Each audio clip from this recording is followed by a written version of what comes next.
آواز تو لڑکھڑا رہی ہے کیونکہ طبیعت صحیح نہیں ہے، لیکن آپ سن رہے ہیں، یہ بہت بڑی بات ہے۔ حضور سے بولو بہت بڑی بات ہے۔ اور یہ ہمارے بچے لوگ، یہ جتنے بھی سوشل میڈیا والے سب مسلمان ہیں؟ جی جی حضور سے بولو سب مسلمان ہیں نا؟ جی ہاں بابو لوگ، یہ چینل بھی آدمی کو برباد کر رہا ہے۔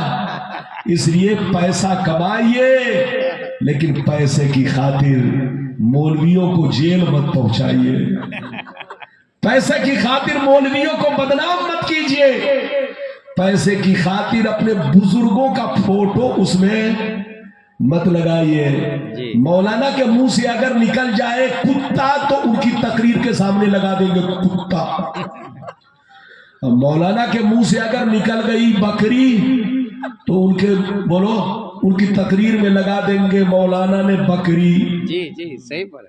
یہ سب غلط بات ہے نا، ایسا نہیں ہونا چاہیے، ہے نا۔ سوشل میڈیا والے آج جلسے کی روحانیت کو ختم کر چکے ہیں۔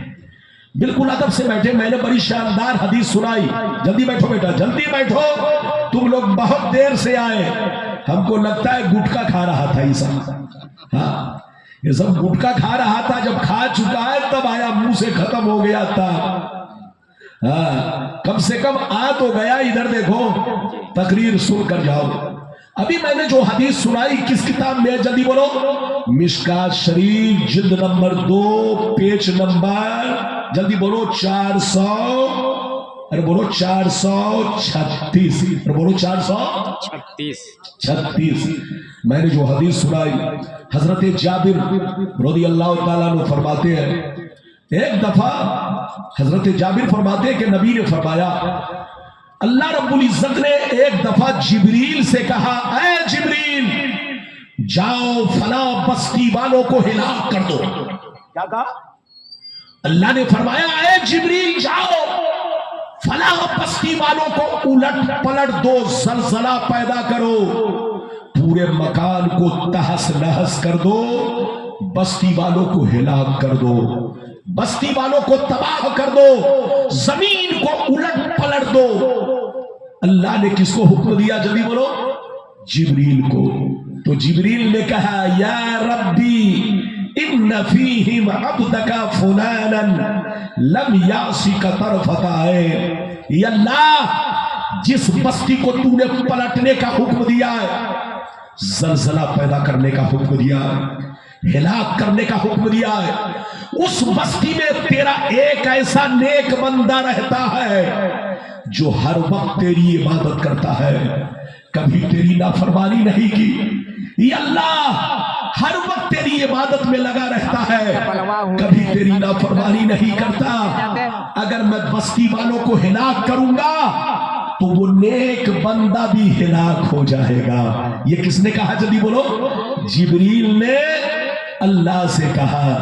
تو اللہ رب العزت نے کہا اے جبریل میرا عذاب بستی والوں پر بھی پہنچاؤ اور اس نیک بندے پر بھی پہنچاؤ، اس نیک بندے کو بھی ہلاک کرو، اس نیک بندے کے بھی مکان کو زمین میں دھساؤ، اس نیک بندے کے مکان کو بھی تہس نہس کر دو، کیونکہ اس نے نماز تو پڑھی مگر لوگوں کو نماز پڑھنے کے لیے کبھی نہیں کہا، اس نے خود کو تو گناہ سے بچایا لیکن میرے اور بندوں کو بستی میں گناہ سے نہیں بچایا، خود عبادت کرتا رہا لیکن میرے اور بندوں کو عبادت کرنے کے لیے نہیں کہا، اس لیے اے جبریل میرا عذاب بستی والوں پر بھی آئے گا اور اس شخص پر بھی آئے گا کہ جس نے میری نافرمانی تو نہیں کی